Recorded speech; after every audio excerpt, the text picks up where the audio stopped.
सदाशिवसमारम्भाम् शङ्कराचार्यमध्यमाम् अस्मदाचार्यपर्यन्ताम् वन्दे गुरुपरम्पराम्। ईश्वरो गुरुरात्मेति मूर्तिभेदविभागिने व्योमवद्व्याप्तदेहाय दक्षिणामूर्तये नमः। मूकं करोति वाचालं पङ्गुं लङ्घयते गिरिं यत्कृपातमहं वन्दे परमानन्दसागरम्। ॐ सहना भवतु सहनौ भुनक्तु सह वीर्यं करवावहै तेजस्विनावधीतमस्तु मा विद्विषावहै। ओम शांति शांति शांति। आत्मानं चेत् विजानीयात् अयम् अस्मीति पुरुषः किमिच्छन् कस्य कामाय शरीरं मनुसंज्वरे। ಪರಮಾತ್ಮನ ಅನುಗ್ರಹದಿಂದ ಶ್ರೀಮತಿ ವಿಮಲಾನಂದ ಹಾಗೂ ಎಲ್ಲ ಪಂಚದಶಿ ಶ್ರೋತೃ ವರ್ಗವೇ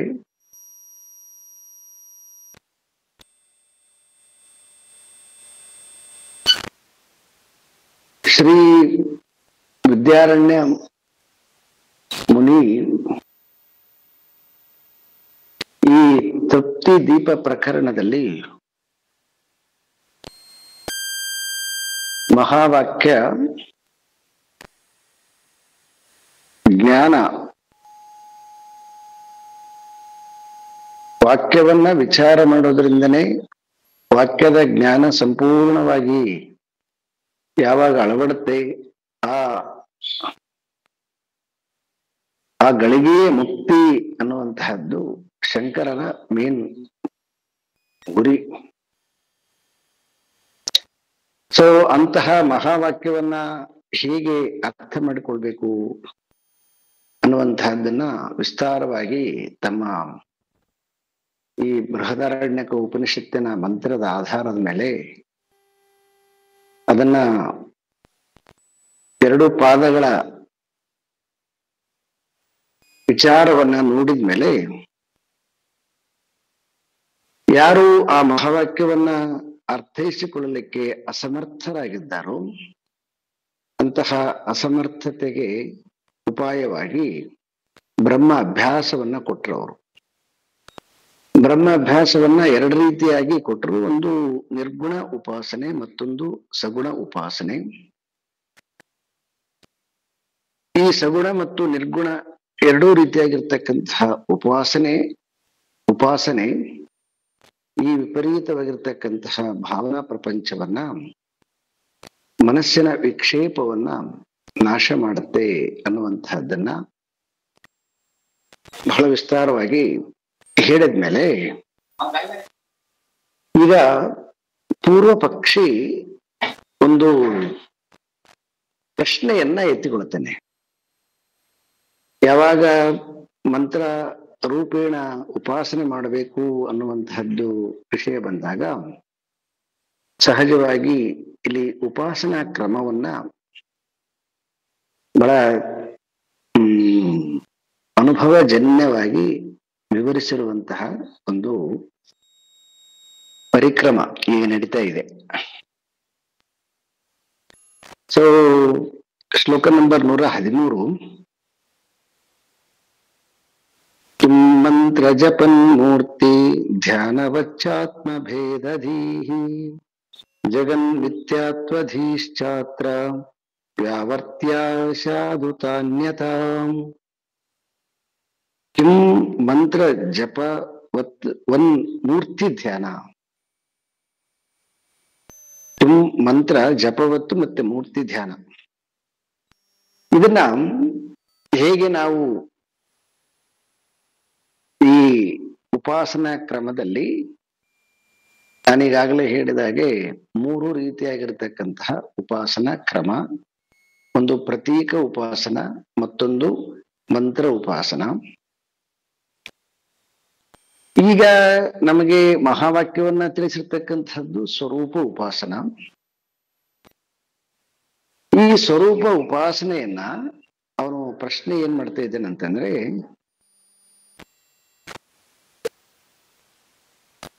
ಈ ಏನು ಮಹಾವಾಕ್ಯದ ವಿವರಣೆ ಏನು? ಮಹಾವಾಕ್ಯದ ವಿವರಣೆ ಅಂತಂದ್ರೆ ಯಾವುದು ದೇಹಕ್ಕಿಂತ ಭಿನ್ನವಾಗಿರ್ತಕ್ಕಂತಹ, ಯಾರು ಪ್ರತ್ಯೇಕಾತ್ಮನಿದಾನು ಮತ್ತು ಈ ಕಾಣುವಂತಹ ನಾಮರೂಪ ಜಗತ್ತಿಗೆ ಆಧಾರವಾಗಿ ಯಾವ ಒಂದು ಬ್ರಹ್ಮ ಸ್ವರೂಪ ಇದೆಯೋ, ಈ ರೀತಿಯಾಗಿರುವಂತಹ ಬ್ರಹ್ಮ ಅಭ್ಯಾಸವನ್ನ ಒಂದು ಮೂರ್ತಿಯನ್ನು ಇಟ್ಟುಕೊಂಡು ಹೇಗೆ ಆ ಮೂರ್ತಿಯನ್ನ ನೋಡ್ತಾ ನೋಡ್ತಾ ನೋಡ್ತಾ ಹಾಗೆ ಧ್ಯಾನ ಮಾಡಬೇಕು, ಅಥವಾ ಒಂದು ವಿಧಿವತ್ತಾಗಿ ಮಂತ್ರ ದೀಕ್ಷೆಯನ್ನ ತೆಗೆದುಕೊಂಡು ಆ ರೀತಿಯಾಗಿ ಈ ನಾವು ಈ ಮಹಾವಾಕ್ಯದ ಏನು ಸ್ವರೂಪ ಧ್ಯಾನ ಇದೆ ಆ ರೀತಿಯಾಗಿ ಉಪಾಸನೆ ಮಾಡಬೇಕು ಅನ್ನುವಂತಹದ್ದು.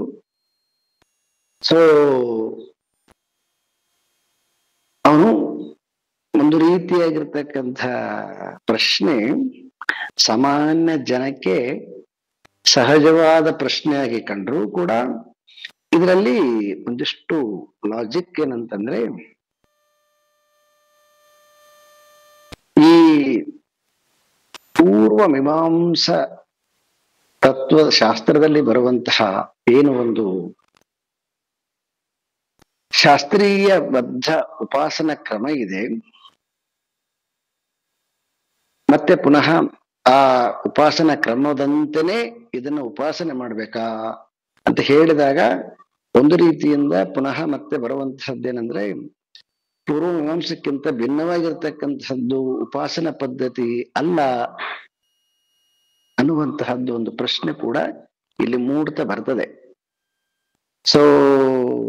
ಇದನ್ನ ನಿವಾರಣೆ ಮಾಡಕ್ಕೋಸ್ಕರ ಸಲುವಾಗಿ ವಿದ್ಯಾರಣ್ಯ ಮುನಿಗಳು ಎರಡನ್ನ ಕೂಡ ತುಂಬಾ ಸೊಗಸಾಗಿ ಇಲ್ಲಿ ವಿಚಾರಿಸಿರ್ತಕ್ಕಂಥದ್ದು. ಅನ್ಯಥೇ ಇತಿ ವಿಜಾನೀಹಿ ದೃಷ್ಟ ಅರ್ಥತ್ವೇನ ಭಕ್ತಿವತ್ ಬುಭುಕ್ಷುರ್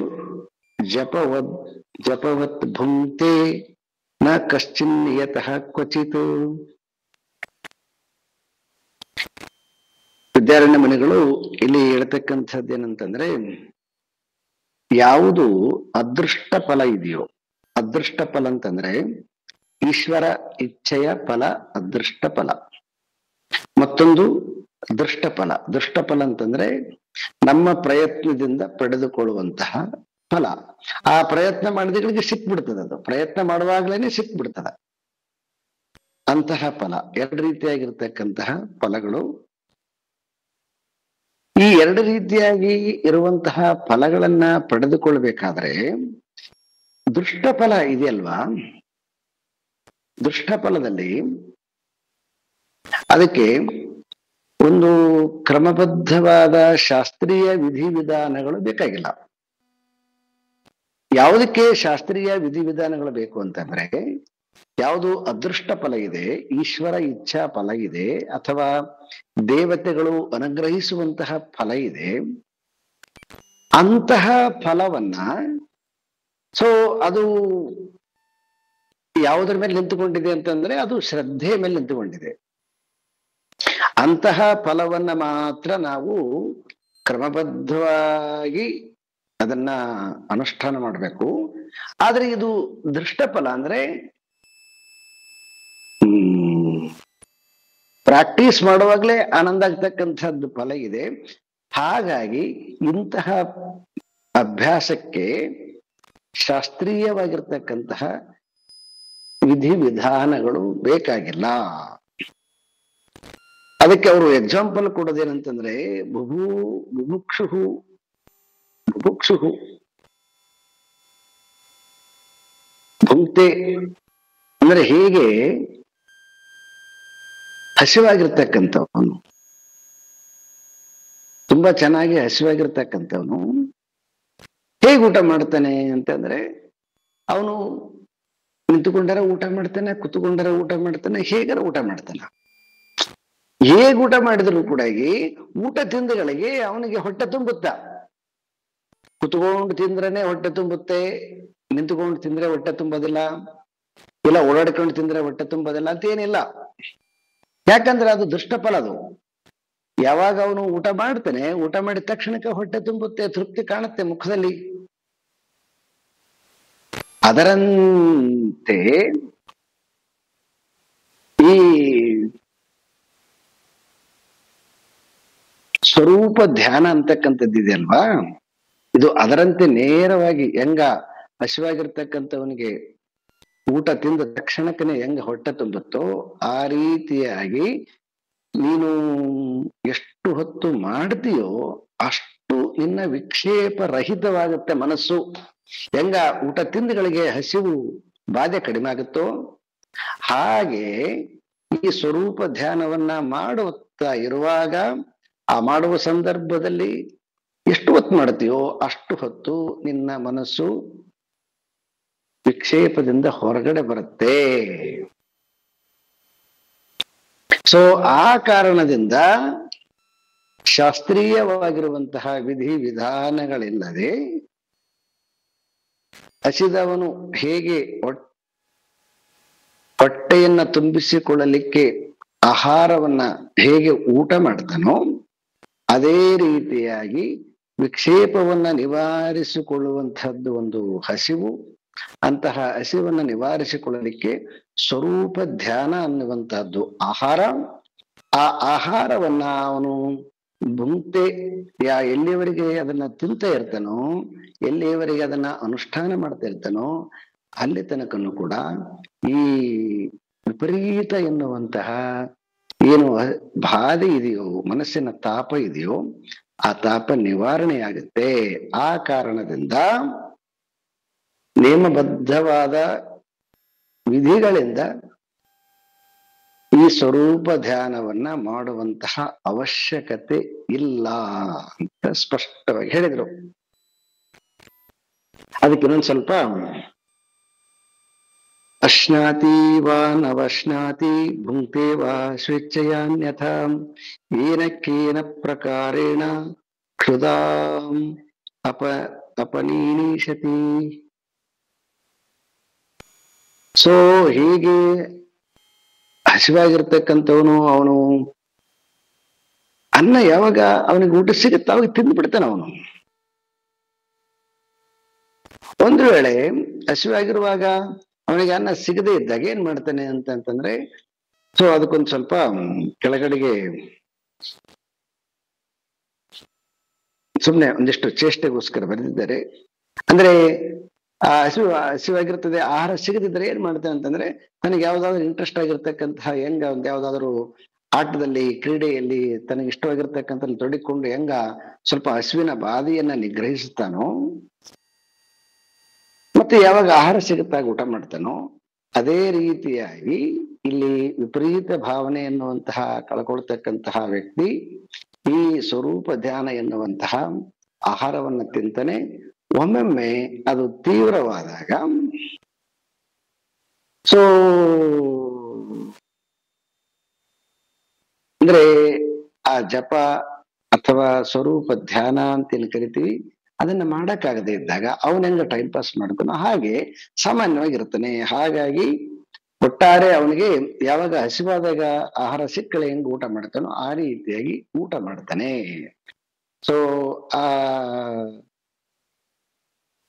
ಜಪ ಮತ್ತು ಮೂರ್ತಿ ಧ್ಯಾನದ ಪದ್ಧತಿಯಂತೆ ಈ ಸ್ವರೂಪ ಧ್ಯಾನಕ್ಕೆ ನಿಯಮಗಳು ಇಲ್ಲ. ಸೊ ಯಾಕೆ ಈ ರೀತಿಯಾಗಿ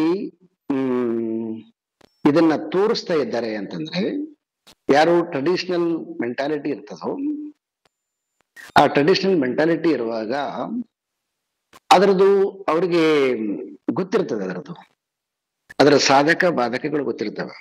ಅಂತಹ ಒಂದು ಸಾಧಕ ಬಾಧಕದ ಪ್ರಕ್ರಿಯೆಯನ್ನ ಸೊ ಈಗ ಮುಂದೆ ಹೇಳ್ತಾರೆ, ಇದು ಚೆನ್ನಾಗಿದೆ. ನೇಮೇನ ಜಪಂ ಕುರ್ಯಾತ್ ಅಕೃತೌ ಪ್ರತ್ಯವಾಯತಃ ಅನ್ಯಥಾ ಕರ್ಣೆ ಅನರ್ಥಃ ಸ್ವರ ವರ್ಣ ವಿಪರ್ಯಯಾತ್.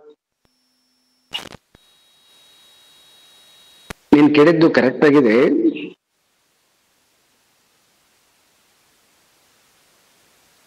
ಯಾವಾಗ ನಿಯಮದಿಂದ ಅದೃಷ್ಟ ಫಲಕ್ಕೋಸ್ಕರವಾಗಿ ಜಪವನ್ನ ಮಾಡುವಾಗ ಅವಾಗ ನಿಯಮದಿಂದ ಜಪ ಮಾಡಬೇಕು. ಆ ಜಪ ಮಾಡುವಾಗ ಸ್ವರ ವರ್ಣ ಮತ್ತು ಮಂತ್ರವನ್ನ ಸ್ವರ ಮತ್ತು ವರ್ಣದಿಂದ ಲೋಪವಾಗದಂತೆ ಮಂತ್ರವನ್ನ ಪಾರಾಯಣ ಮಾಡಬೇಕು. ಒಂದು ವೇಳೆ ಸ್ವರ ವರ್ಣ ಏನಾದರೂ ದೋಷ ಬಂದ್ಬಿಡುತ್ತೆ ಅಂತಂದ್ರೆ, ಅಂದ್ರೆ ತಪ್ಪು ಹೇಳ್ಬಿಟ್ಟು ಅಂತಂದ್ರೆ ಅದರಿಂದ ಏನಾಗತ್ತೆ ಅಂತಂದ್ರೆ ಅನರ್ಥವಾಗತ್ತೆ. ಇದು ಪುರಾಣದಲ್ಲಿ ಪ್ರಸಿದ್ಧವಾಗಿರ್ತಕ್ಕಂತಹ ಪುರಾಣದ ಹೇಳ್ತೇನೆ ಅವರು ಇವ್ರದು ಯಾರದು ಪಾಣಿನಿ ಶಿಕ್ಷಾವಳಿಯಲ್ಲಿ ಒಂದು ಸೂತ್ರವನ್ನ ಈ ರಾಮಕೃಷ್ಣ ಮಿಷನ್ ಅವರು ಎಕ್ಸಾಂಪಲ್ ಆಗಿ ಕೊಟ್ಟಿದ್ದಾರೆ. ಕೆಳಗಡೆಗೆ ಬೇರೆ ಕಡೆ ಕೊಟ್ಟಿದ್ದಾರೆ ಗೊತ್ತಿಲ್ಲ, ಆದ್ರೆ ಈ ಬುಕ್ ಅಲ್ಲಿ ಕೊಟ್ಟಿದ್ದಾರೆ. ಮಂತ್ರಹೀನ ಸ್ವರತೋ ವರ್ಣತೋ ವಾ ಮಿಥ್ಯಾ ಪ್ರಯುಕ್ತೋ ನ ತಮ್ ಅರ್ಥಮಾಹ ನ ವಾಕ್ ವಜ್ರೋ ಯಜಮಾನಂ ಹಿ ನಸ್ತಿ ಯಥ ಇಂದ್ರ ಶತ್ರು ಸ್ವರತೋ ಪರಾಧಾತ್ ಅಂತ ಪಾಣಿನಿ ಸೂತ್ರದಲ್ಲಿ ಒಂದು ಪುರಾಣದ ಕಥೆಯನ್ನ ತೆಗೆದುಕೊಂಡು ಶಿಕ್ಷಾವಳಿಯಲ್ಲಿ ಇದನ್ನ ನಿರೂಪಣೆ ಮಾಡಿದ್ದಾರೆ. ಏನ್ ನಿರೂಪಣೆ ಅಂತಂದ್ರೆ ಅದು ಕತೆ ಭಾಗವತದಲ್ಲಿ ಬರ್ತದೋ ಇಲ್ಲಿ ಬರ್ತದೆ ನನಗಷ್ಟು ನೆನಪಿಲ್ಲ, ಕತೆ ಗೊತ್ತು, ಮಹಾಭಾರತದಲ್ಲಿ ಬರ್ತದೋ. ಅದಕ್ಕೇನು ಕಾರಣ ಇದೆ. ಆ ಕಾರಣದಿಂದ ಒಬ್ಬ ತಾಯಿ ಏನ್ ಮಾಡ್ತಾಳೆ ಅಂತಂದ್ರೆ ಬ್ರಹ್ಮದೇವನನ್ನ ಕುರಿತು ತಪಸ್ಸು ಮಾಡ್ತಾಳೆ. ಅದು ಕಥೆಯನ್ನ ಯಾರಾದ್ರೂ ಗೌರಿ ಅಥವಾ ರತ್ನವ್ರು ಯಾರಾದ್ರೂ ಅದ ಆಮೇಲೆ ಹಾಕ್ತಾರೆ, ಡಿಟೇಲ್ ಆಗಿ ಕತೆ ಬೇಕಂತಂದ್ರೆ. ಆ ಕಥೆಯ ತಾತ್ಪರ್ಯ ಏನಂತಂದ್ರೆ ಆ ಹೆಂಗಸಿಗೆ ದೇವೇಂದ್ರನಿಂದ ತುಂಬಾ ತೊಂದರೆ ಆಗಿರುತ್ತೆ. ತೊಂದರೆ ಆಗಿರೋ ಕಾರಣದಿಂದ ಅವಳು ಬ್ರಹ್ಮದೇವರನ್ನ ಕುರಿತು ತಪಸ್ಸು ಮಾಡ್ತಾಳೆ.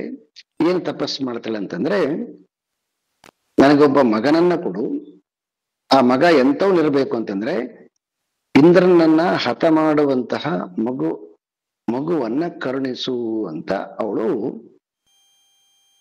ಜಪವನ್ನ ಮಾಡ್ತಾಳೆ.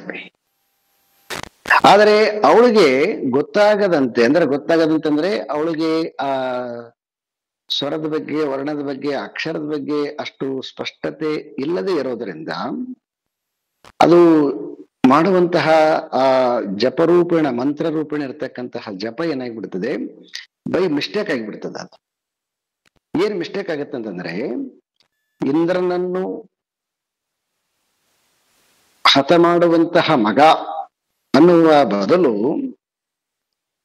ಆ ತಪ್ಪೇನಾಗ್ಬಿಡ್ತದ, ಇಂದ್ರನಿಂದ ಹತವಾಗುವ ಮಗನನ್ನ ಕರುಣಿಸು ಅಂತ ವಾಕ್ಯ ದೋಷ ಬಂದ್ಬಿಡ್ತದೆ. ಏನಾಯ್ತು, ಅಪೋಸಿಟ್ ಆಗಿಬಿಡ್ತು. ಇಂದ್ರನನ್ನ ಸಂಹಾರ ಮಾಡತಕ್ಕಂತ ಮಗನ್ನ ಕೇಳ್ಬೇಕಾಗಿತ್ತು ಅವಳು, ಆದ್ರೆ ಅವಳಿಗೆ ಆ ಮಂತ್ರದ ದೋಷ ಅಂತಕ್ಕಂಥದ್ದಿದೆಲ್ಲ ಇದು ಅನೇಕ ರೀತಿಯಾಗಿ ಬರ್ತದೆ, ಒಂದು ರೀತಿಯಾಗೆಲ್ಲ. ಅವನಿಗೆ ಹೇಳಿದ್ದೆ ಅಂತಂದ್ರೂ ಕೂಡ ಆದ್ರೆ ಉಚ್ಚಾರಣೆ ತಪ್ಪಾಗಿ ಬಿಡ್ತದೆ. ಎಷ್ಟೋ ಜನಕ್ಕೆ ನಾವು ನೋಡ್ತೀವಿ, ಈಗ ಏನೋ ಕೆಲವೊಂದು ಶಬ್ದಗಳು ನಾವು ಕೂಡ ನಮಗೆ ಒಳಗಡೆ ಸರಿಯಾಗಿ ಹೇಳ್ತಾ ಇದ್ದೀವಿ ಅಂತ ಅನ್ಸುತ್ತೆ, ಆದ್ರೆ ಅದು ಹೊರಗಡೆ ಬರುವಾಗ ದೋಷ ಆಗಿಬಿಟ್ಟಿರ್ತದ.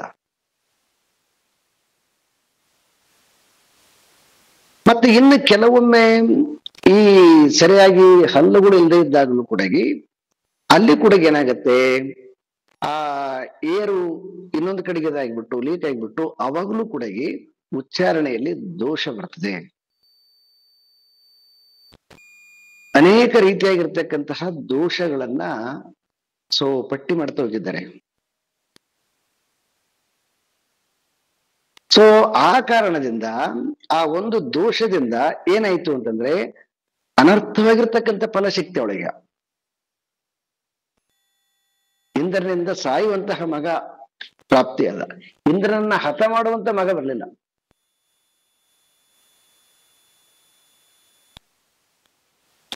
ಈ ಟ್ರೆಡಿಷನಲ್ ಅಪೂರ್ವ ಪಕ್ಷಿಗೆ ಗೊತ್ತಿರೋದ್ರಿಂದ ಹಾಗಾಗಿ ಅವನು ಈ ಪ್ರಶ್ನೆಯನ್ನು ಎತ್ತಿಕೊಂಡಿದ್ದಾನೆ.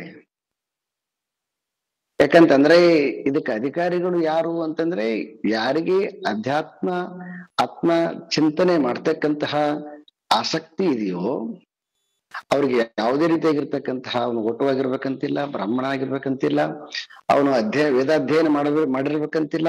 ಇದು ಯಾವುದು ಇಲ್ಲದೆ ಕೇವಲ ಆತ್ಮನನ್ನ ತಿಳಿಬೇಕು ಅನ್ನುವಂತಹ ಒಂದೇ ಒಂದು ಅಪೇಕ್ಷೆ ಉಳ್ಳವನು ಅವನು ತನ್ನ ಪ್ರಯತ್ನದಿಂದ ಇಚ್ಛೆಯಿಂದ ಅವನು ಆತ್ಮ ಸಾಕ್ಷಾತ್ಕಾರವನ್ನ ಮಾಡಿಕೊಳ್ತಾನೆ ಅಂತ ಹೇಳಿದಾಗ ಅವಾಗ ಈ ರೀತಿಯಾಗಿರ್ತಕ್ಕಂತಹ ಕೆಲವೊಂದು ಏನು ಪೂರ್ವ ಅಭಿಪ್ರಾಯಗಳು, ಇಂತಹ ಅಭಿಪ್ರಾಯಗಳಿಂದ ಮನಸ್ಸು ವಿಕೃತಿಯಾಗಬಾರದು ಅನ್ನುವಂತಹ ದೃಷ್ಟಿಯಿಂದ ಇಲ್ಲಿ ವಿದ್ಯಾರಣ್ಯ ಮುನಿಗಳು ಇದನ್ನು ಬಹಳ ಅದ್ಭುತವಾಗಿ ತಗೊಂಡಿದ್ದಾರೆ. ಅದು ಎಂತ ಫಲ ಆ ಹೆಂಗಸು ಮಾಡಿರ್ತಕ್ಕಂಥದ್ದು ಅಂತಂದ್ರೆ ಅದು ಅದೃಷ್ಟ ಫಲ. ಅದು ನನಗಂತ ಇಂಥ ಮಗ ಬೇಕು ಅಂತ ಬಯಸಿರ್ತಕ್ಕಂಥದ್ದು. ಆ ರೀತಿಯಾಗಿ ಮಾಡುವಾಗ ಅಲ್ಲಿ ಈ ಉಚ್ಚಾರಣೆ ಆಗಲಿ ಮತ್ತೆ ಅದರದ್ದು ಏನು ಸ್ವರ ಇದೆ ಅದಾಗ್ಲಿ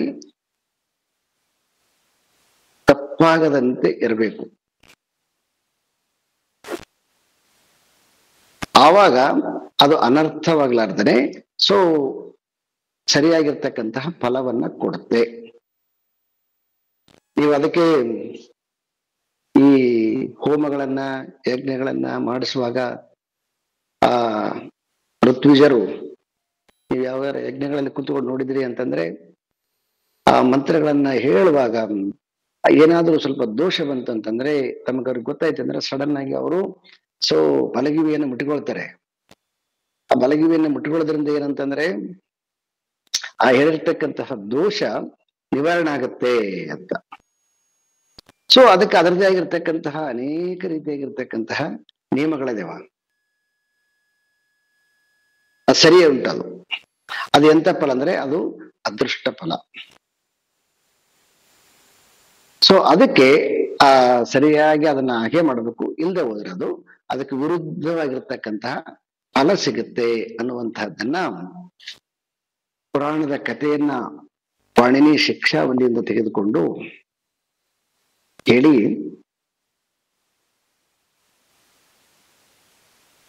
ಈಗ ಮತ್ತೆ ಪುನಃ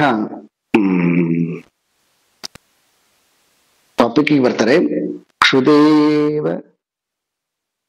ದುಷ್ಟಬಾಧ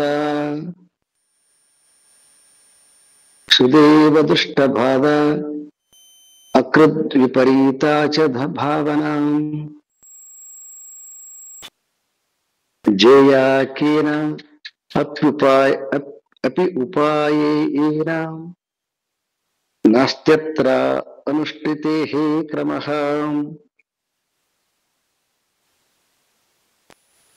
ಹೇಗೆ ಕ್ಷುಧ ಅಂದ್ರೆ ಹಸಿವು, ಹೇಗೆ ಒಬ್ಬ ಮನುಷ್ಯನಿಗೆ ಹಸಿವು ಹೇಗೆ ಬಾಧೆಯನ್ನ ಕೊಡುತ್ತೆ, ಅದೇ ರೀತಿಯಾಗಿ ಒಬ್ಬ ಸಾಧಕನಿಗೆ ಈ ಮನಸ್ಸು ಕೂಡ ಬಾಧೆಯನ್ನ ಕೊಡುತ್ತೆ.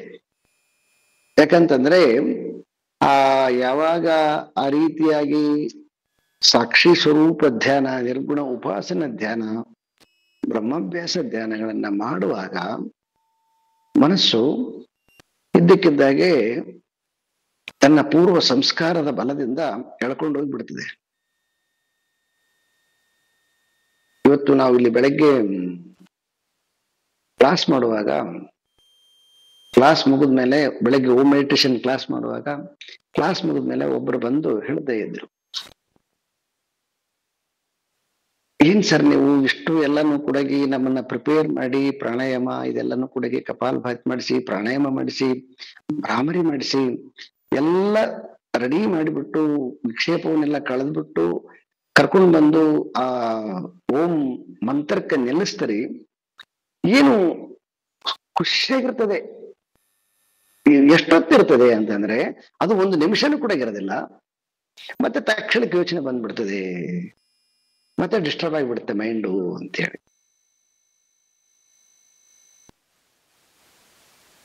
ಸೊ ಇದರ ಅರ್ಥ ಏನು ಅಂತಂದ್ರೆ ಆ ಪೂರ್ವ ಸಂಸ್ಕಾರ ಸ್ಟ್ರಾಂಗ್ ಆಗಿರೋದ್ರಿಂದ ಅದು ಬಂದು ಹೊಡೆದ್ ಬಿಡುತ್ತೆ. ಆದ್ರೆ ಇಲ್ಲಿ ಹೇಗಿರ್ಬೇಕು ಅಂತಂದ್ರೆ, ಇಲ್ಲಿ ವಿದ್ಯಾರಣ್ಯ ಮುನಿಗಳು ಹೇಳ್ತಕ್ಕಂಥ ಅಂದ್ರೆ, ಹೆಂಗ ಹಸಿದವನು ಆಹಾರವನ್ನ ಅವನು, ಈಗ ನೀವು ಆ ರೈತರನ್ನ ನೋಡ್ಬೇಕು, ಜಮೀನ್ ಕೆಲಸ ತುಂಬಾ ಇಂಪಾರ್ಟೆಂಟ್ ಕೆಲಸ ಮಾಡುವಾಗ ನಿಮ್ಗೆ ಎಷ್ಟು ಆಶ್ಚರ್ಯಕರ ಸಂಗತಿ ಅಂತಂದ್ರೆ, ಆ ಕುತ್ಕೊಳ್ಳಕ್ ಸಹಿತ ಟೈಪ್ ಇರಂಗಿಲ್ಲ ಅವ್ರಿಗೆ. ಹಾಗೆ ನಿಂತ್ಕೊಂಡೆ, ಮತ್ತೆ ಅದಕ್ಕೇನು ಇದು ಬೇಕಾಗಿಲ್ಲ, ಹಾಗೆ ಕೈಯಲ್ಲೇ ಒಂದು 4 ರೊಟ್ಟಿ ಇಟ್ಕೊಂಡ್ ಬಿಡ್ತಾರೆ, ಅದಕ್ಕೊಂದಿಷ್ಟು ಪಲ್ಯ ಹಾಕೊಂಡು ಕೊಟ್ಟಿರ್ತದೆ, ಹಂಗೆ ಇರ್ತದೆ, ಹಾಗೆ ನಿಂತ್ಕೊಂಡು ತಿಂದ್ಬಿಡ್ತಾರೆ. ಮತ್ತೆ ನಿಮಗೆ ಅದು ಕೈ ತೊಳ್ಕೊಳ್ಬೇಕು ಅಂತಾನು ಕೂಡ ಬೇಕಿರೋದಿಲ್ಲ ಅದು. ಮತ್ತೆ ನೀರ್ ಇರೋದಿಲ್ಲ ಅಲ್ಲಿ, ಆ ಕಡೆ ಸೈಡಿಗೆ ನೀರ್ ಇರ್ತದ, ಆಯ್ತು ಇಲ್ಲಿ ತಿಂದ್ಬಿಟ್ಟು ಆ ಕಡೆ ನೀರ್ ಕುಡಿತಾನೆ ಅವನು. ಅಂದ್ರೆ ಅದರ ಅರ್ಥ ಏನಂತಂದ್ರೆ, ಹೆಂಗದು ಹಸಿವಂತಕ್ಕಂಥದ್ದು ನೀಕ್ಷಣಕ್ಕೋಸ್ಕರ ಸಲುವಾಗಿ ಯಾವುದೇ ರೀತಿಯಾಗಿರ್ತಕ್ಕಂತಹದ್ದು ನಿಯಮಗಳಿಲ್ಲದೆ ಅವನಿಗೆ ಅಲ್ಲಿ ಏನು ಅಂತಂದ್ರ ಕೆಲಸಕ್ಕೋಸ್ಕರ ಸಲುವಾಗಿ ಹಸಿವನ್ನ ನೀಗಿಸ್ಕೊಳ್ಬೇಕು ಅಷ್ಟೇನೆ. ಅದೇ ರೀತಿಯಾಗಿ ಈ ಆತ್ಮಚಿಂತನೆ ಮಾಡೋನಿಗೆ ಯಾವಾಗ ಸಮಯ ಸಿಗುತ್ತೆ ಅವಾಗ ಎಲ್ಲನೂ ಕೂಡ ಮಾಡ್ತಾ ಇರ್ಬೇಕು. ಬೆಳಗ್ಗೆ ಮಾಡ್ಬೇಕು, ಸಾಯಂಕಾಲ ಮಾಡ್ಬೇಕು, ಸಂಧ್ಯಾ ಸಮಯ, ಪ್ರಾತಃ ಸಮಯ, ನಥಿಂಗ್. ಸ್ನಾನ ಮಾಡಿ ಮಾಡ್ಬೇಕು ಬೇಕಾಗಿಲ್ಲ, ಅವನು ಸ್ನಾನ ಮಾಡಂಗಿಲ್ಲ, ಅವನು ಕೈ ಕೂಡ ತೊಳೆದಿರಂಗಿಲ್ಲ ಅವನು. ಅದೇ ರೀತಿಯಾಗಿ ಈ ವಿಪರೀತ ಅಂತಕ್ಕಂಥದ್ದು ಏನು ಮನಸ್ಸಿನ ಒಂದು ಕ್ಷುತೆ ಇದೆ ಅಲ್ವಾ, ಇದನ್ನ ನಿವಾರಣೆ ಮಾಡಕ್ಕೋಸ್ಕರ ಸಲುವಾಗಿ ಈ ಆತ್ಮ ಎನ್ನುವಂತಹ ಆನಂದವನ್ನ ಪಡ್ಕೊಳ್ಬೇಕು ಅಂತಕ್ಕಂತಹ ತೀವ್ರವಾದ ಅಪೇಕ್ಷೆ ಇರ್ತಕ್ಕಂಥವನು, ಇವು ಯಾವುದೇ ನಿಯಮಗಳಿಲ್ಲದೆ ಬರೀ ಡಿಕ್ಲೇರ್ ಮಾಡ್ತಾ ಇದ್ದಾರೆ. ಅಭ್ಯಾಸಿಗರಿಗೆ ಒಂದು ಸ್ವಲ್ಪವೂ ಕೂಡ ಸಂಶಯ ಬರದಂತೆ ಡಿಕ್ಲೇರ್ ಮಾಡ್ತಾ ಇದ್ದಾರೆ. ಯಾವುದೇ ತರಹದ ನಿಯಮಗಳಿಲ್ಲದೆ ಯಾವಾಗ ಸಮಯ ಸಿಗುತ್ತಾ ಅವಾಗೆಲ್ಲನೂ ಕೂಡ ಹೆಂಗ ಹಸಿವಾದಾಗ ಅವನು ತಕ್ಷಣಕ್ಕೆ ಹೆಂಗ್ ಊಟ ಮಾಡ್ತಾನೋ ಹಾಗೆ ಯಾವಾಗ ಮನಸ್ಸು ಮಾಡ್ಬೇಕನ್ಸುತ್ತ ಆ ಕ್ಷಣಕ್ಕೆ ಅದನ್ನ ಮಾಡ್ತಾ ಹೋಗ್ಬೇಕು. ಸೊ ಹಾಗಾಗಿ ಇದಕ್ಕೆ ಯಾವುದೇ ರೀತಿಯಾಗಿರ್ತಕ್ಕಂತಹ ನಿಯಮ ಇಲ್ಲ. ಇದನ್ನ ಬಹಳ ಸ್ಪಷ್ಟವಾಗಿ ತಿಳ್ಕೊಂಡಿರ್ಬೇಕು. ಮತ್ತೆ ಹಾಗಿತ್ತಂದ್ರೆ ಈ ಕ್ಲಾಸ್ ಮಾಡುವಾಗ ಯಾಕೆ ಕೆಲವೊಂದಿಷ್ಟೆಲ್ಲ ಶಿಸ್ತು ಹೇಳ್ತೀರಿ ಅಂತಂದ್ರೆ, ಕೆಲವೊಂದು ಶಿಸ್ತುಗಳನ್ನ ಯಾಕಬೇಕು, ಪುಸ್ತಕ ಇಟ್ಕೊಳ್ಳಿ, ಮಂತ್ರಗಳನ್ನ ನೋಡಿ, ಮಂತ್ರಗಳನ್ನ ಓದೋದು ಅಭ್ಯಾಸ ಮಾಡಿಕೊಳ್ಳಿ, ಪ್ರಾಕ್ಟೀಸ್ ಮಾಡಿ, ಬರೀರಿ. ಇದೆಲ್ಲ ಯಾಕೆ ಅಂತಂದ್ರೆ ಶಿಸ್ತು ಕಾಣಿಸ್ತದಲ್ವಾ ಅಂತ ಕೇಳಿದ್ರೆ, ಇದರಲ್ಲಿ ಹೇಗೆ ತೊಡಗಿಕೊಳ್ಬೇಕು ಅಂತಕ್ಕಂತಹ ಮನಸ್ಸಿಗೆ ನಾಲೆಡ್ಜ್ ಇಲ್ಲದೆ ಇರೋದ್ರಿಂದ ಮೊದಲನೇ ನಿಯಮಗಳನ್ನ ಹೇಳಿದೋಗ್ಬಿಟ್ರೆ ಅದು ಆಲ್ರೆಡಿ ನಿಯಮ ತಪ್ಪಿರ್ತಕ್ಕಂಥದ್ದು ಇನ್ನಷ್ಟು ಅದು ಹತೋಟಿಗೆ ಬರದಂತೆ ಹೋಗುತ್ತೆ. ಇದರಲ್ಲಿ ಸುಖ ಅಂತಕ್ಕಂಥದ್ದು ಏನು ಅನ್ನುವಂತಹದ್ದನ್ನು ತಿಳಿಸಕ್ಕೋಸ್ಕರ ಸಲುವಾಗಿ ಒಂದಿಷ್ಟು ಸ್ಟಾರ್ಟಿಂಗ್ ಅಲ್ಲಿ ಇದೆಲ್ಲ ಒಂದಿಷ್ಟು ಚೌಕಟ್ಟುಗಳನ್ನ ಹಾಕಬೇಕು. ಒಂದಿಷ್ಟು ಅಷ್ಟಕ್ಕೋಸ್ಕರ ಸಲುವಾಗಿ ಇದೆಲ್ಲ ಸಣ್ಣ ಪುಟ್ಟದ್ದು ಕೆಲವೊಂದು ನಿಯಮಗಳನ್ನು ಮಾಡಬೇಕು. ಒಮ್ಮೆ ಯಾವಾಗ ಇದ್ರದ್ದು ನಿಮಗೆ ಆ ಸುಖ ತೋರ್ತಾ ಬಂತು ಅಂತಂದ್ರೆ ಅವಾಗ ಇವ್ ಯಾವ ಬೇಕಾಗಿಲ್ಲ, ನಿಮ್ಗೆ ಹೆಂಗ್ ಬೇಕು ಅವಾಗ ಹೇಗಂದ್ರಾಗ ಅದನ್ನ ಸೊ ಊಟ ಮಾಡ್ಕೊಂತ ಹೋಗ್ಬೋದು. ಈ ವಿಪರೀತ ಭಾವನೆ ಹಸಿವನ್ನ ನೀಗಿಸಕ್ಕೋಸ್ಕರವಾಗಿ ಈ ಆತ್ಮ ಸೊ ಧ್ಯಾನ ಒಂದೇ ಅಂತ ಯಾವಾಗ ಸ್ಪಷ್ಟವಾಗಿ ಗೊತ್ತಾಗುತ್ತೆ ಅವಾಗ ಈ ಯಾವುದೇ ನಿಯಮಗಳಿಲ್ಲ.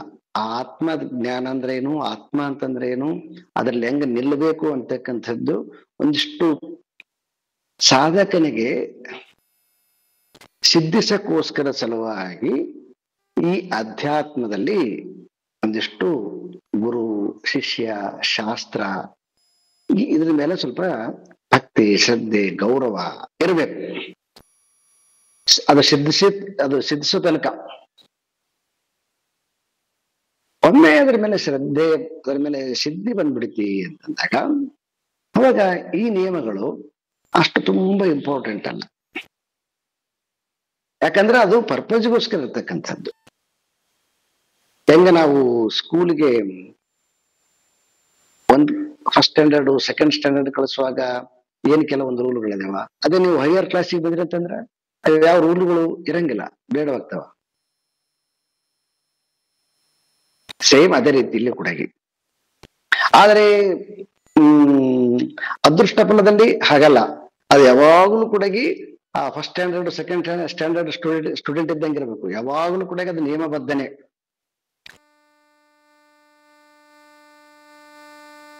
ಈ ಅಧ್ಯಾತ್ಮದಲ್ಲಿ ಹಾಗಲ್ಲ, ಸ್ಟಾರ್ಟಿಂಗ್ ಅಲ್ಲಿ ಒಂದ್ ಸ್ವಲ್ಪ ಬೇಕು, ದೆನ್ ಅದಾದ್ಮೇಲೆ ಸೊ ಯಾವಾಗ ನಿಮಗೆ ಅದರಲ್ಲಿ ಅದರದು ಆನಂದ ನಿಮಗೆ ಸ್ಫುರಣೆ ಆಗ್ತಾ ಬಂತು ಅಂತಂದಾಗ ಯಾವ ಬೇಕಾವಾಗ ಸಮಯ ಸಿಕ್ಕಾಗೆಲ್ಲನೂ ಕೂಡ ಅದನ್ನ ಪ್ರಾಕ್ಟೀಸ್ ಮಾಡ್ತಾ ಹೋಗ್ಬೋದು. ಹಾಗಾಗಿ ಯಾವುದೇ ರೀತಿಯಾಗಿರ್ತಕ್ಕಂತಹ ನಿಯಮಗಳು ಇಲ್ಲದೆ, ಹಾಗಂತೇಳಿ ಮನೆಗಳಲ್ಲಿ ನಿಯಮಗಳನ್ನೆಲ್ಲ ಬಿಟ್ಟು ಬಿಟ್ರಂತಲ್ಲ ಇದರ ಅರ್ಥ.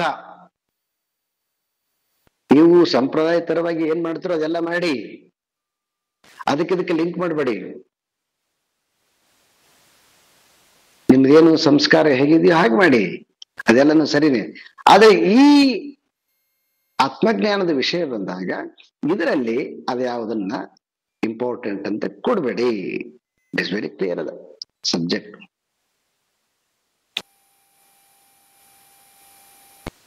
ಉಪಾಯ ಪೂರ್ವಮೇವೋಕ್ತ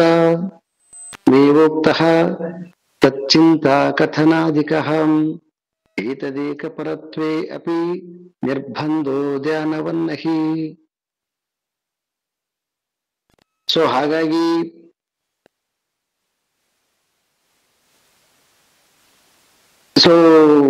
ಈ ಬ್ರಹ್ಮದ ಚಿಂತನೆಯನ್ನ ಮೊದಲೇ ವಿದ್ಯಾರಣ್ಯ ಮುನಿಗಳು ಮೊದಲೇ ಡಿಕ್ಲೇರ್ ಮಾಡಿದ್ದಾರೆ.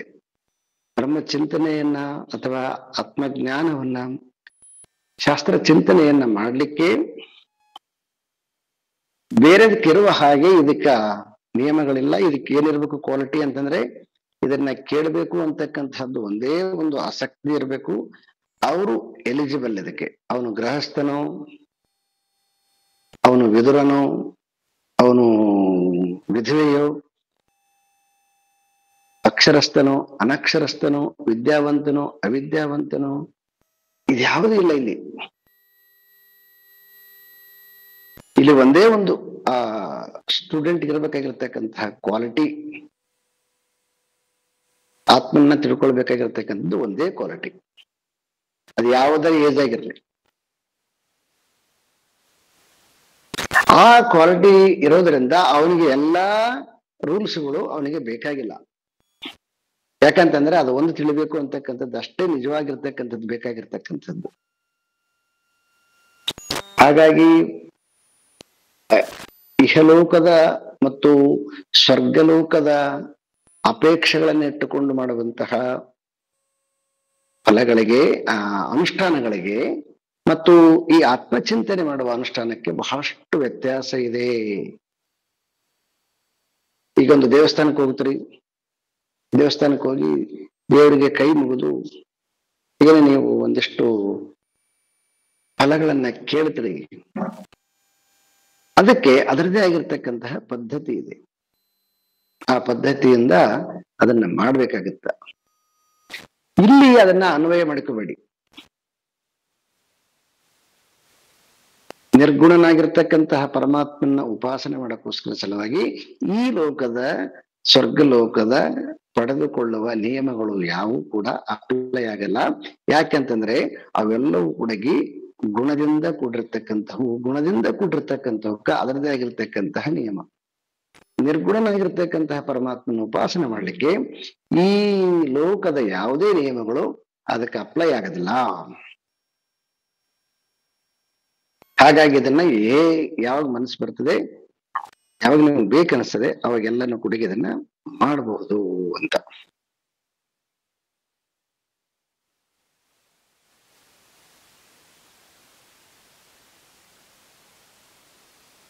ಮೂರ್ತಿ ಪ್ರತ್ಯಯ ಶಾಂತತ್ವಂ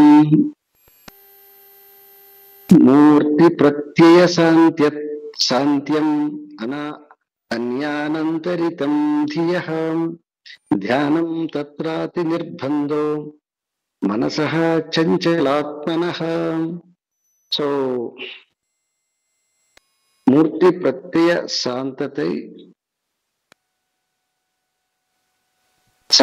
ಶಾಂತತ್ಯಂ ಅನ್ಯ ಅನಂತರಿತಂ ಧಿಯಃ ಅಂದ್ರೆ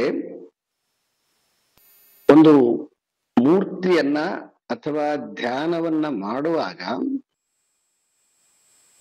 ಏನು ಕ್ವಾಲಿಟಿ ಅಂತಂದ್ರೆ ವಿಜಾತಿಯ ಸಂಸ್ಕಾರಗಳು ಅಥವಾ ವಿಜಾತಿಯ ಥಾಟ್ಸ್ಗಳು ಬರಬಾರದು ಅಂತಾರೆ ಅವರು. ವಿಜಾತೀಯ ಅಂತಂದ್ರೆ ಈಗ ಸಪೋಸ್ ಈಗ ಆತ್ಮಚಿಂತನೆಯನ್ನ ಮಾಡ್ತಾ ಇದ್ರಿ. ಆತ್ಮಚಿಂತನೆಯನ್ನ ಮಾಡುವಾಗ ಆತ್ಮಚಿಂತನೆ ಮಾಡ್ಲಿಕ್ಕೆ ಬೇಕಾಗಿರ್ತಕ್ಕಂಥದ್ದೇನಂತಂದ್ರೆ ಉಪನಿಷತ್ತಿನ ವಾಣಿಗಳು. ಉಪನಿಷತ್ತಿನ ವಾಣಿಗಳನ್ನ ಅಭ್ಯಾಸ ಮಾಡುವಾಗ ಒಂದೇ ಉಪನಿಷತ್ತಿನ ಶ್ಲೋಕವನ್ನೇ ಪದೇ ಪದೇ ಚಿಂತನೆ ಮಾಡ್ಬೇಕಂತಿಲ್ಲ.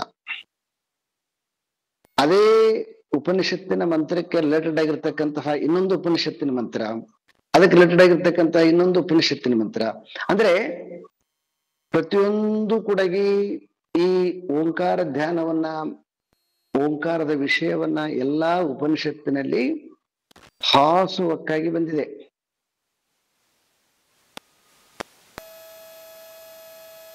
ಮಂತ್ರದ ಖಂಡಗಳು, ವಲ್ಲಿಗಳು, ಅಧ್ಯಾಯಗಳು ಚೇಂಜ್ ಇರ್ತವೆ, ಆದ್ರೆ ಎಲ್ಲ ಕಡೆಗೆ ಸಾಮಾನ್ಯವಾಗಿ ಬಂದಿರ್ತದೆ. ಹಾಗಾಗಿ ಈ ಕಟದಲ್ಲಿ ಯಾವುದನ್ನ ಓಂಕಾರದ ಬಗ್ಗೆ ಚಿಂತನೆ ಮಾಡ್ತಿದ್ವಿ, ಅದೇ ಓಂಕಾರದ ಮಂತ್ರ ಮುಂಡಕದಲ್ಲಿ ಇರ್ತದ, ಅದೇ ಓಂಕಾರದ ಮಂತ್ರ ಶ್ವೇತಾಶ್ವತರಲ್ಲಿ ಇರ್ತದ, ಅದೇ ಓಂಕಾರದ ಮಂತ್ರ ಕೇನದಲ್ಲಿ ಇರ್ತದ, ಅದೇ ಓಂಕಾರದ ಮಂತ್ರ ಛಾಂದೋಗ್ಯದಲ್ಲಿ ಇರ್ತದ, ಅದೇ ಓಂಕಾರದ ಮಂತ್ರ ಬೃಹದಾರಣ್ಯಕದಲ್ಲಿ ಇರ್ತದ. ಈ ತರ ಏನು ಉಪನಿಷತ್ತಿನ ಮಂತ್ರಗಳು ಬಂದು ಅಂತಂದ್ರೆ ಇವನ್ನೆಲ್ಲ ಏನಂತ ಕರಿತೀವಿ ಅಂದ್ರೆ ಸಜಾತೀಯ ಅಂತ ಕರಿತೀವಿ. ಸಜಾತಿ ಅಂತಂದ್ರೆ ಅದಕ್ಕೆ ರಿಲೇಟೆಡ್ ಆಗಿರ್ತಕ್ಕಂತಹ ಮಂತ್ರಗಳು. ಈ ರೀತಿಯಾಗಿ ಚಿಂತನೆ ಮಾಡೋದು ತಪ್ಪಲ್ಲದು, ಹಾಗೆ ಮಾಡ್ಬೇಕದನ್ನ. ಅಂದ್ರೆ ಏಕಾಕಾರವಾಗಿ ಒಂದರಲ್ಲಿ ನಿಲ್ಲಕ್ಕಾಗದೇ ಇದ್ದಾಗ ನಮಗೆ ಸ್ವಲ್ಪ ಪ್ರಾಕ್ಟೀಸಿಗೆ ಒಂದ್ ಸ್ವಲ್ಪ ಅಲ್ಲಿ ಸ್ಪೇಸ್ ಕೊಡ್ತಾ ಇದ್ದಾರೆ. ಏಕತಾನತ ಧ್ಯಾನ ಅಂತ ಪಾತಂಜಲ ಸೂತ್ರ. ಧಾರಣ ಅಂತಂದ್ರೆ ಏನಂತಂದ್ರೆ, ಧಾರಣ ಅಂತಂದ್ರೆ ಈ ಒಂದು ಬುಕ್ ಓದ್ತಾ ಇದ್ದೀರಿ, ಅನೇಕ ಅಕ್ಷರಗಳಿದಾವ, ಮತ್ತೆ ಅದು ಹೆಂಗ ಧಾರಣ ಅಂತಂದ್ರೆ ಆ ಓದುವಾಗ ಅದರ ಮೇಲೆ ಫುಲ್ ಅನೇಕ ಅಕ್ಷರಗಳು ಅವೆಲ್ಲವೂ ಕೂಡ ಸಹಜವು, ಅವು ಮತ್ತೆ ಬೇರೆ ಬೇರೆ ಚಿತ್ತ ಚಾಂಚಲ್ಯ ಮಾಡವಲ್ಲವು.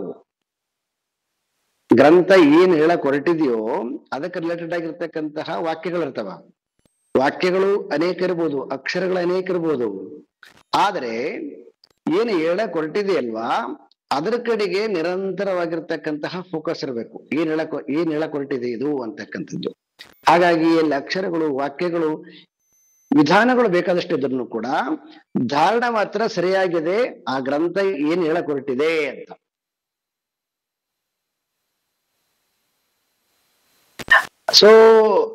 ಒಂದು ಯಾವುದೋ ಒಂದೀಗ ಒಂದು ಅಧ್ಯಾತ್ಮದ ಗ್ರಂಥ ಓದ್ಲಿಕ್ಕೆ ಹಚ್ಚರಿ.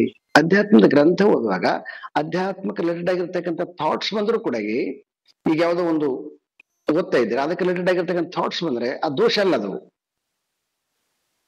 ಬೇರೆದ್ ಬರಬಾರದು.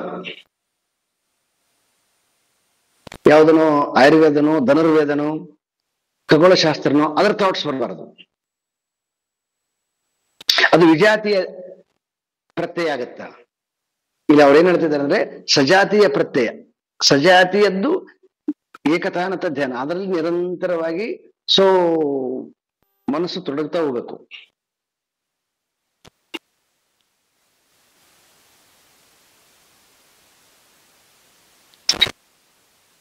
ಅದು ಹೇಗಿರ್ಬೇಕು ಅಂತಂದ್ರೆ ಧ್ಯಾನಂ ತತ್ರ ನಿರ್ಬಂಧ ಮನಸ್ಸಃ ಚಂಚಲಾತ್ಮನಃ, ಅಂದ್ರೆ ಮನಸ್ಸು ಚಂಚಲವಾಗದಂತೆ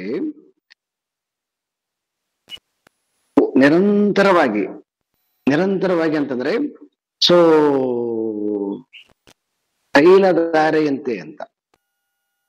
ತೈಲಧಾರೆ ಅಂತಂದ್ರೆ ಹೆಂಗ ಒಂದು ಡಬ್ಬೆಯಿಂದ ಒಂದು ಪಾತ್ರೆಯಿಂದ ಇನ್ನೊಂದು ಪಾತ್ರೆಗೆ ಆ ಐಲನ್ನ ಸುರಿಯುವಾಗ ಅದ ಹೆಂಗ ಕಟ್ಟಾಗದಂತೆ ನಿರಂತರವಾಗಿ ದಾರ ತರ ಇರ್ತದೋ, ಎಳೆತರ,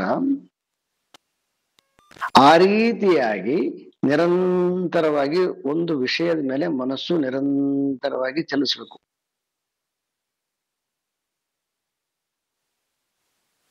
ಇದನ್ನ ಧ್ಯಾನ ಅಂತನ ಕರ್ರಿ, ಅಭ್ಯಾಸ ಅಂತನ ಕರ್ರಿ, ಚಿಂತನೆ ಅಂತನ ಕರೀರಿ. ಆ ಕಡೆ ಹೋಗ್ಬಾರ್ದು, ಅದು ಕಟ್ಟಾಗದಿಲ್ಲ ನೋಡ್ರಿ. ಹಂಗದು ನಮ್ದು ಚಿಂತನ ಕ್ರಮ ಕಟ್ಟಾಗ್ಬಾರ್ದು, ನಿರಂತರವಾಗಿ ಸುರಿತಾ ಇರಬೇಕು. ಈಗ ಹೆಂಗ ಒಂದು ಪಾಠ ಮಾಡುವಾಗ ಆ ಶ್ಲೋಕಕ್ಕೆ ಸಂಬಂಧಪಟ್ಟಿರ್ತಕ್ಕಂಥ ಸಬ್ಜೆಕ್ಟ್ ನಿರಂತರವಾಗಿ ಹೆಂಗೆ ಚಲಿಸ್ತಾ ಇರ್ತದೋ ಹಾಗೆ ನಿರಂತರವಾಗಿರ್ಬೇಕದು.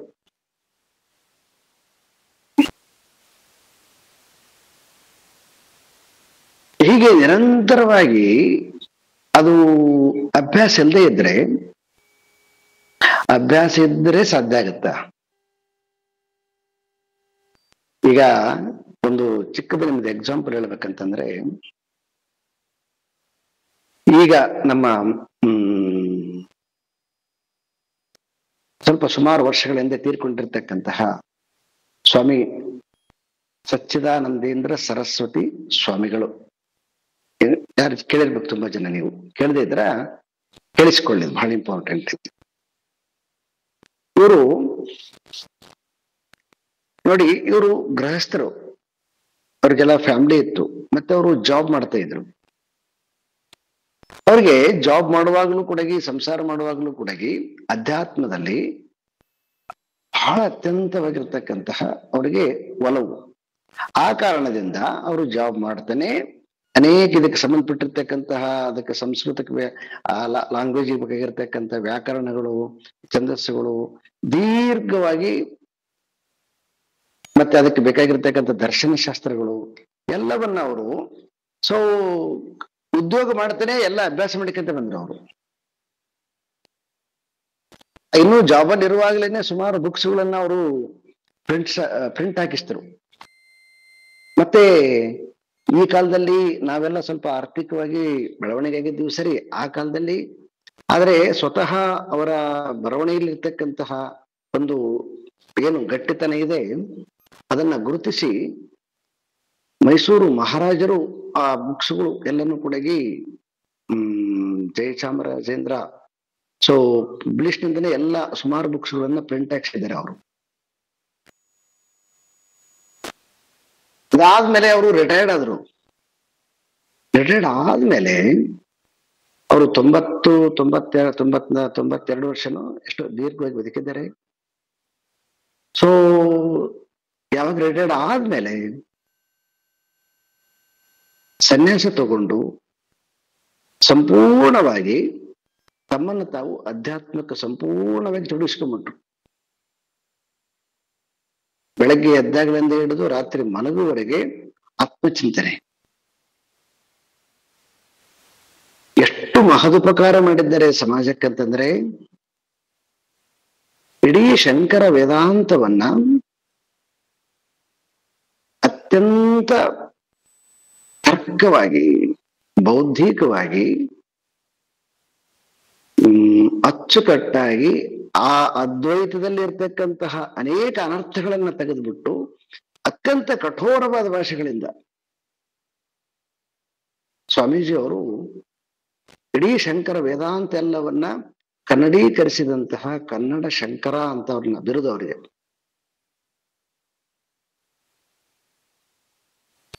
ಇಷ್ಟು ದೀರ್ಘ ಮಾಡಬೇಕು ಅಂತಂದ್ರೆ ಎಷ್ಟು ಮನಸ್ಸು ತಯಾರಾಗಿರ್ಬೇಕು. ಆದರೆ ಸಾಮಾನ್ಯವಾಗಿ ಈ ನಮ್ಮಂತಹ ಮನಸ್ಸು, ಇನ್ನು ಅದರಲ್ಲಿ ಅಂಬೆಗಾಲಿಡತಕ್ಕಂತಹ ಮನಸ್ಸು ಅಷ್ಟು ನಿರಂತರವಾಗಿ ಇರಕ್ಕಾಗಲ್ಲ. ಅದಕ್ಕೆ ಏನಾಗುತ್ತೆ ಅಂತಂದ್ರೆ ನಿರ್ಬಂಧ ಕಟ್ಟೇಕದಂಗೆ ಆಗಿಬಿಡುತ್ತೆ ಅಂತಾರ. ತುಂಬಾ ಡಿಸ್ಟರ್ಬ್ ಆಗಿಬಿಡ್ತದ, ಅಪೋಸಿಟ್ ಆಗಿಬಿಡ್ತದ. ಸೊ ಹಾಗಾಗಿ ವಿದ್ಯಾರಣ್ಯ ಮುನಿಗಳು ಎಷ್ಟು ಸೈಕಾಲಜಿ ಎಷ್ಟು ಅವ್ರಿಗೆ ಚೆನ್ನಾಗಿ ಗೊತ್ತು ಮನೋಶಾಸ್ತ್ರ ಅಂತಂದ್ರೆ, ಈ ಒಂದೇ ಕಾಲಕ್ಕಂಗ ಆ ಆವೇಶದ ನಿರ್ಧಾರಗಳನ್ನ ತಗೊಂಡು ಆ ರೀತಿಯಾಗಿರ್ತಕ್ಕಂತಹ ಡಿಸಿಷನ್ ತಗೋಬಾರದು. ಹಂತ ಹಂತವಾಗಿ ಹೋಗ್ಬೇಕು. ಹಂತ ಹಂತವಾಗಿ ಹೋದಾಗ ಅವಾಗ ಮನಸ್ಸು ಸಹಜವಾಗಿ ಕೇಳಕ್ಕೆ ಹೊರಡುತ್ತೆ. ಈಗ ನೋಡಿ, ನಾವು ಮೊದಲು ಏನ್ ಮಾಡಿದೇವೆ ಅಂತಂದ್ರೆ, ಅಲ್ಲಿ ಲೈವ್ ಆಗಿ ಅಲ್ಲೇನೆ ಬಂದ್ಬಿಟ್ಟು ಹಗುರವಾಗಿ ಸಾಮಾನ್ಯವಾದ ತರ್ಕ, ಉಪನಿಷತ್ತು, ಸಿದ್ಧಾಂತ ಇದ್ಯಾವುದನ್ನ ಅಷ್ಟು ದೀರ್ಘವಾಗಿ ತಗೊಳ್ಳಾರದೇನೆ ಒಂದು ಸಾಮಾನ್ಯ ಮನಸ್ಸು ಗ್ರಹಿಸುವ ಹಾಗೆ ಒಂದು ಸಿಂಪಲ್ ಆಗಿರ್ತಕ್ಕಂತಹ ಲಾಜಿಕ್ ಅಲ್ಲಿ ಭಗವದ್ಗೀತೆಯನ್ನ ಮಾಡಿದ್ವಿ ಸುಮಾರು 3 ವರ್ಷಗಳ ಕಾಲ. ಆ ಭಗವದ್ಗೀತೆಯನ್ನು ಕೇಳ್ತಾ ಮನಸ್ಸು ನಿಧಾನವಾಗಿ ಅದರಲ್ಲಿ ಒಂದು ಸ್ವಲ್ಪ ತೊಡಗಿಸ್ಕೊಳಕ ತಯಾರಾಯ್ತು. ದೆನ್ ಅದಾದ್ಮೇಲೆ ನೋಡಿ, ಇವತ್ತು ಲೈವ್ ಇಲ್ಲದೆ ಇದ್ರೂ ಕೂಡ ಕೇವಲ ಈ ಆನ್ಲೈನ್ ಮುಖಾಂತರವಾಗಿ ಇಷ್ಟು ಆಳವಾದ ಒಂದು ತತ್ವಶಾಸ್ತ್ರದ ಗ್ರಂಥ ವಿದ್ಯಾರಣ್ಯ ಮುನಿಗಳದ್ದು ಬಹಳ ಫೇಮಸ್ ಗ್ರಂಥ ಇದು. ಕಠಿಣವಾಗಿರ್ತಕ್ಕಂಥದ್ದು, ಆದರೂ ಕೂಡ ಇದನ್ನ ಡೈಜೆಸ್ಟ್ ಮಾಡಿಕೊಳ್ತಕ್ಕಂತಹ ಒಂದು ಯೋಗ್ಯತೆಯನ್ನ ಪಡೆದಿದ್ದೇವೆ ಅಂತಂದ್ರೆ ಇದರಿಂದ ಎಷ್ಟದ 6 ವರ್ಷದ ಸಾಧನೆ ಅದ. ಸಾಧನೆ ಅಂದ್ರೆ ಒಂದು ಸಲಕ್ಕೆ ಮಾಡಿದಿಲ್ಲ, ಸುಮ್ಮನೆ ವಾರದಲ್ಲಿ 1 ಗಂಟೆ ಕೊಟ್ಟಿರ್ತಕ್ಕಂಥದ್ದು.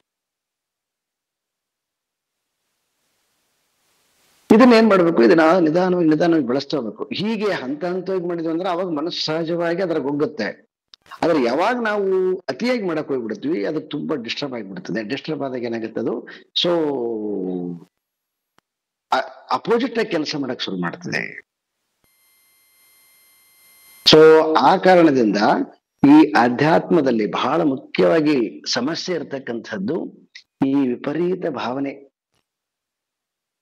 ತತ್ವ ಅರ್ಥ ಆಗಿಬಿಡ್ತದೆ ಬೇಗ, ಅದಕ್ಕೇನು ಬಹಳಷ್ಟು ಬೇಕಾಗಿಲ್ಲ.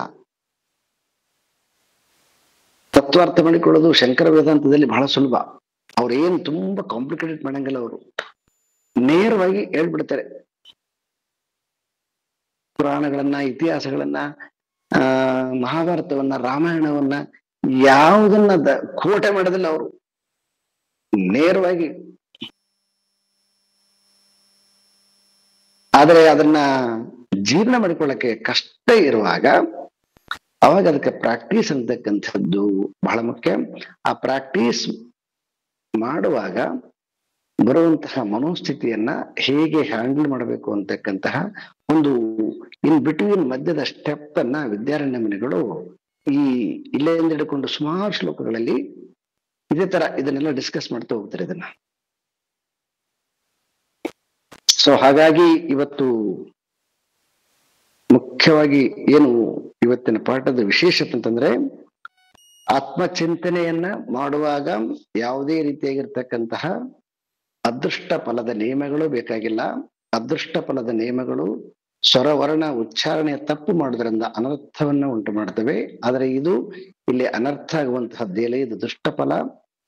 ಹಾಗಾಗಿ ಅದಕ್ಕೆ ಯಾವುದೇ ರೀತಿಯಾಗಿರ್ತಕ್ಕಂಥ ನಿಯಮ ಇಲ್ಲ. ಮತ್ತೆ ಎರಡನೇದು ಏನಂತಂದ್ರೆ, ಬಹಳ ಮುಖ್ಯವಾಗಿ ಸೊ ಆವೇಶದಿಂದ ಮಾಡೋದಲ್ಲ, ಹಂತ ಹಂತವಾಗಿ ಮಾಡೋದು. ಹಂತ ಹಂತವಾಗಿ ಮಾಡೋದ್ರಿಂದ ಮನಸ್ಸು ಸಹಜವಾಗಿ ಅದರಲ್ಲಿ ತೊಡಗಿಸಿಕೊಳ್ಳುತ್ತೆ. ಇಲ್ಲದೆ ಹೋಗ್ಬಿಟ್ಟು ಏನಾಗುತ್ತೆ, ಸುಮಾರು ಜನ ನಾವು ಕೆಲವೊಮ್ಮೆ ನೋಡ್ತಿರ್ತೀವಿ, ಆ ಎಲ್ಲ ಸೇರ್ಕೊಂತಾರೆ, ಆಯ್ತು ತಿರುಗಿ ಶಾಸ್ತ್ರ ಅಂತಂದ್ರೆ ಎದುರಿಕೊಂಡು ಹೋಗ್ಬಿಡ್ತಾರೆ, ಹಂಗಾಗ್ಬಿಡ್ತಾರ. ಹಾಗನಾಗಬಾರದು.